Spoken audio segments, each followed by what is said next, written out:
Bon matin et re-bienvenue au réveil pédagogique.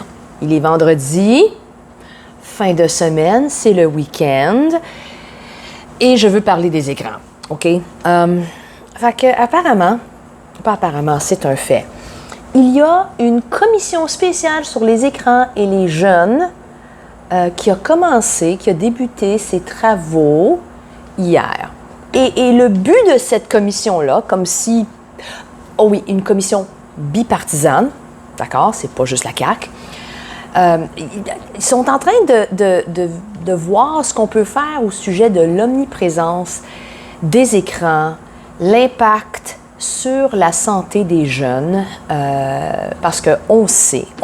Puis là, je suis pas en train de faire cette vidéo-là pour nier le fait que c'est un problème, que nos jeunes sont collés sur les écrans, que ce soit l'ordinateur, la tablette, le téléphone.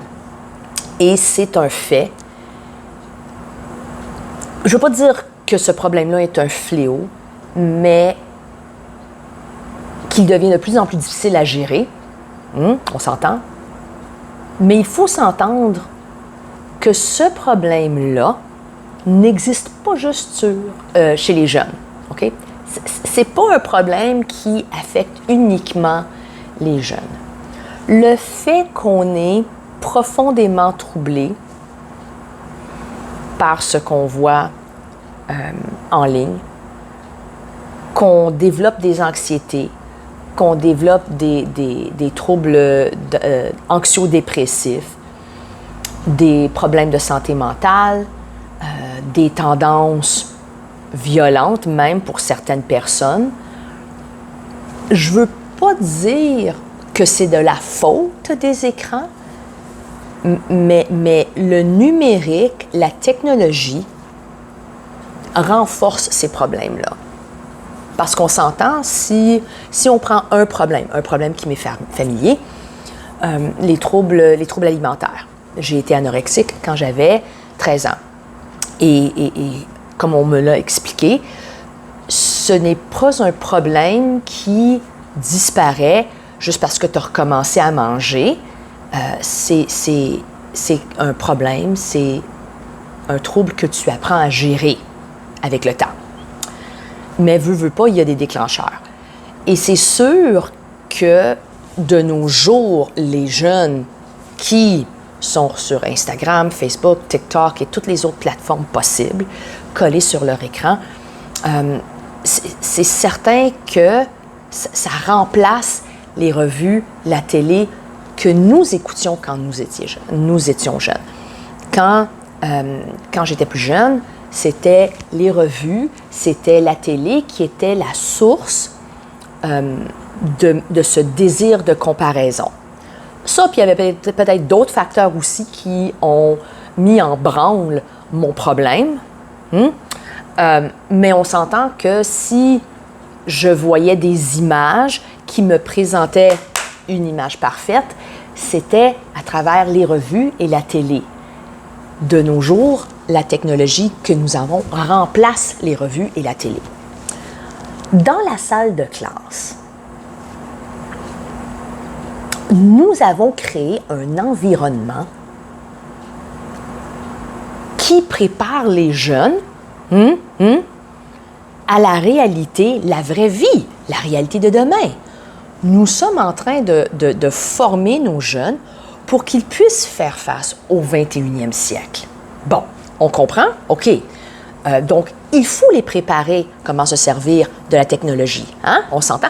Comment? Il y a beaucoup d'écoles qui offrent des cours de programmation, coding. OK? Excellent. Bravo, c'est fantastique. Il y a tellement de programmes de nos jours qui sont axés sur la technologie et c'est excellent parce que c'est la réalité de demain. Cependant, est-ce qu'on prend le temps de leur montrer comment gérer leurs émotions, comment réguler, comment interpréter l'information qui nous est envoyée? Est-ce qu'on nous apprend, est-ce qu'on enseigne aux jeunes comment dénoncer les choses qui sont inappropriées, comme il faut. Parce que dans mon temps, donc disons, il y a 40 ans, OK? Si on veut prendre un chiffron, il y a 40 ans, je ne me souviens pas de paroles d'adultes, de profs, de spécialistes qui disaient, tu sais, là, les images que tu regardes, là, ben, ils font ça par exprès pour te donner envie de. D'accord? Non, à la place qu'on disait, ça, c'est l'image de la femme idéale. D'accord? Mais en 40 ans, on a compris que cette image-là, ce n'est pas une image idéale. Pourquoi est-ce qu'on ne pourrait pas faire ça avec la technologie? Pourquoi est-ce qu'on ne pourrait pas faire ça avec les écrans? Prendre le temps d'expliquer aux jeunes, voici la technologie, oui, voici comment s'en servir, l'allumer, l'éteindre, comment envoyer un courriel, OK, oui. Mais voici l'impact que ça a sur vous. Parce que j'ai peur que cette commission-là, et encore une fois, je le répète, je ne suis pas en train de dire qu'il n'y a pas de problème. Oui, il y en a un. Mais comme j'ai dit auparavant, j'ai peur que cette commission-là va vouloir bannir la technologie sur laquelle le monde entier utilise de façon quotidienne. Oh, je pense que je n'ai pas utilisé le bon pronom relatif. C'est pas grave, OK? Étant donné qu'on a créé un monde global qui dépend de la technologie.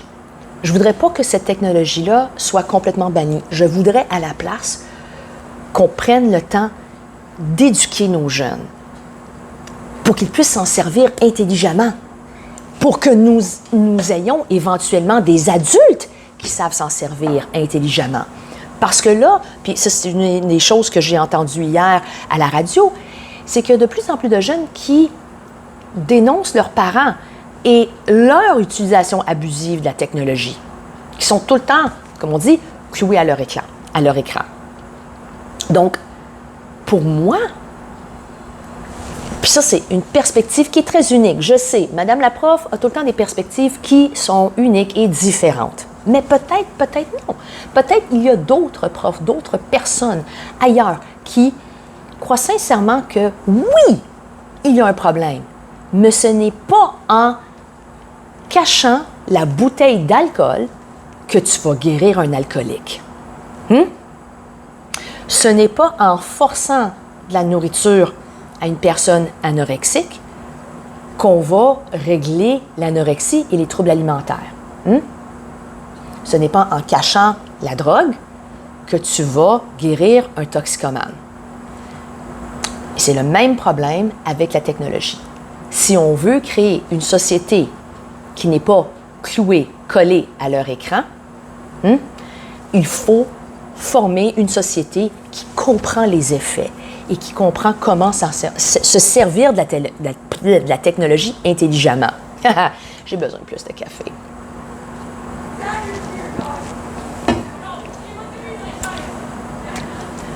Et mes collègues arrivent. Sur ce, mesdames et messieurs, et personne qui s'identifie dans le milieu, je vous souhaite une excellente journée.